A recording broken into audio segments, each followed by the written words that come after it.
Norway, Sweden, China, the United States, or Timbuktu.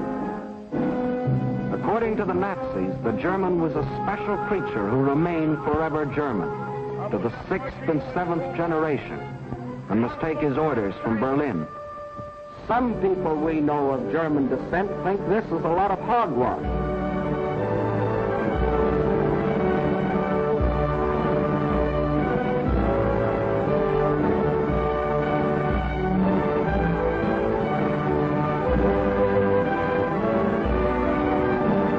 Including 15% of any group like this.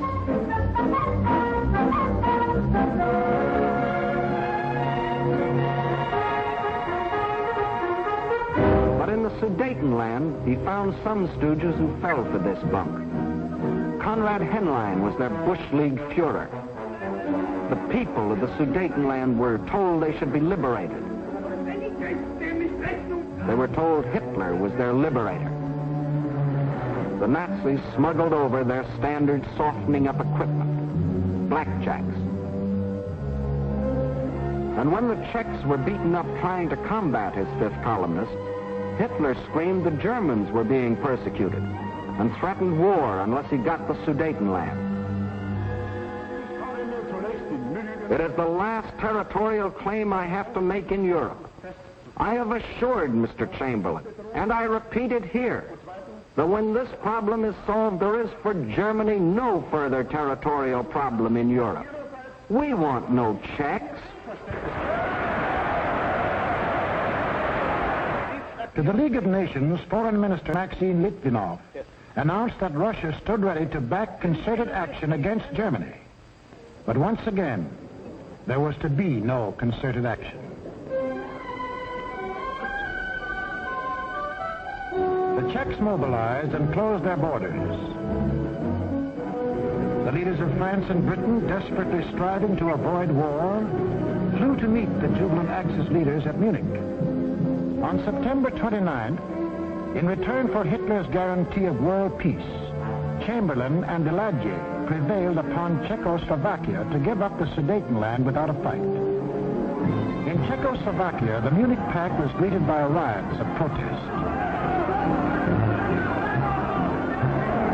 But Daladier returned to France to be greeted by cheers from a relieved French people.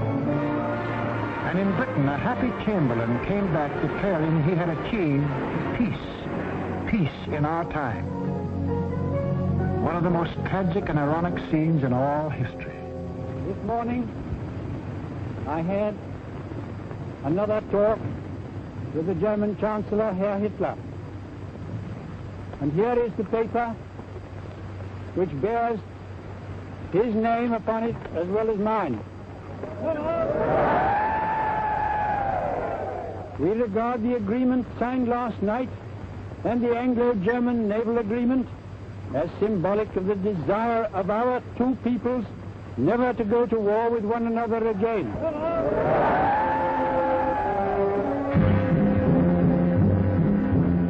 Peace. It wasn't peace. The Nazis hadn't merely got 3 million more souls under the German flag.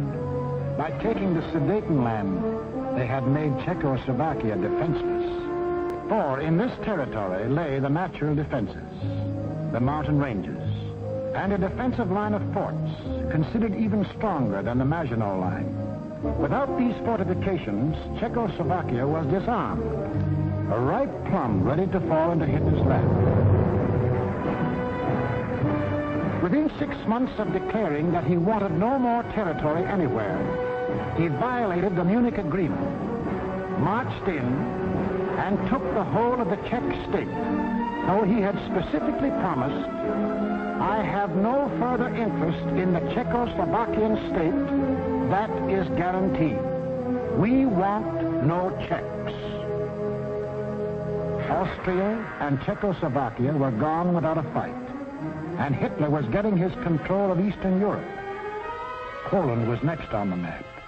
The tired old man of Munich now knew that there could be no peace in our time. If an attempt were made to change the situation by force in such a way as to threaten Polish independence, why then that would inevitably start a general conflagration in which this country would be involved.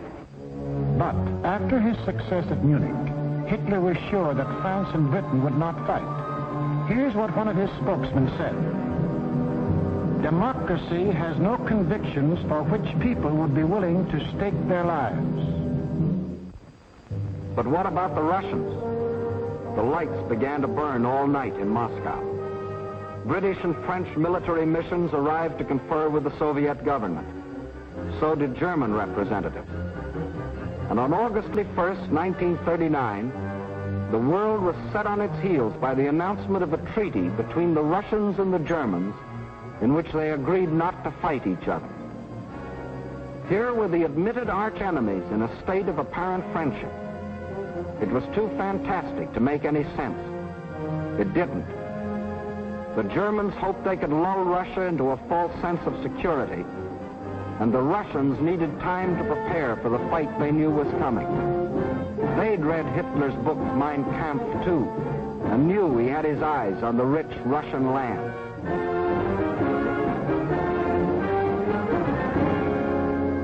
Confident that Russia was safely pigeonholed and that the democracies would not fight, the Nazis started singing their favorite theme song, that all people of German blood belonged to them, and picked Danzig as their excuse for the gobbling up of Poland.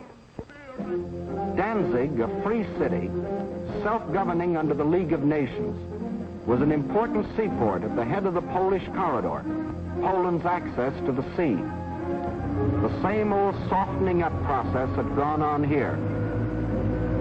Local stooges, armed by Germany, began to terrorize the city. Hitler demanded Danzig and the Polish corridor, or else.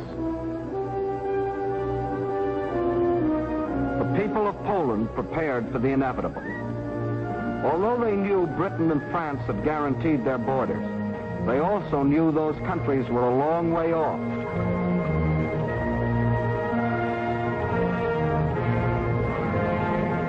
Germany's theft of Czechoslovakia had made Poland's strategic position even worse. Except for the Carpathian Mountains, Poland's relatively flat and low-lying. The Vistula is the Mississippi of Poland. It is broad, muddy, and unfordable for most of its length. Its tributaries are formidable streams during certain seasons. But there was a drought, and the streams were so low during the campaign that they could be forded at almost any point by men, trucks, and tanks. Militarily, the Vistula offered the best line of defense. However, making a stand here would have meant surrendering Warsaw in the richest part of the country. The alternative was to accept battle on the border. That was the Polish decision. The Nazi plan was an enormous pincer movement aimed at encircling the mass of the Polish armies. Secondary pincer movements were to encircle any Polish groups which escaped the main trap. During the last 2 weeks in August, the German armies moved toward the Polish border, where they assembled 70 divisions, many of them armored. From a military standpoint, the Poles were hopelessly outclassed by their predatory neighbor. They managed to mobilize barely 30 divisions, made up of infantry or horse cavalry. In two important respects, the difference was staggering. The Nazis, 5,000 modern tanks. Poland, 600 nondescript tanks. The German Luftwaffe, 6,000 modern planes. The Polish Air Force, less than 1,000 of inferior types. The German army secretly made ready.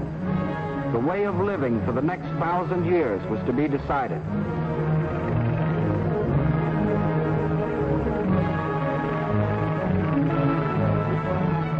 The fire that had begun in Manchuria and spread through China and Ethiopia and Spain would now blaze around the world.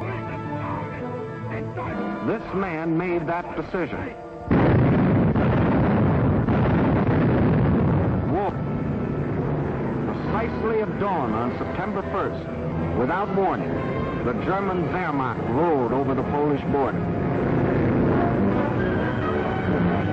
before the invasion was 30 minutes old, the planes of the Luftwaffe were over Poland, wiping out the Polish Air Force.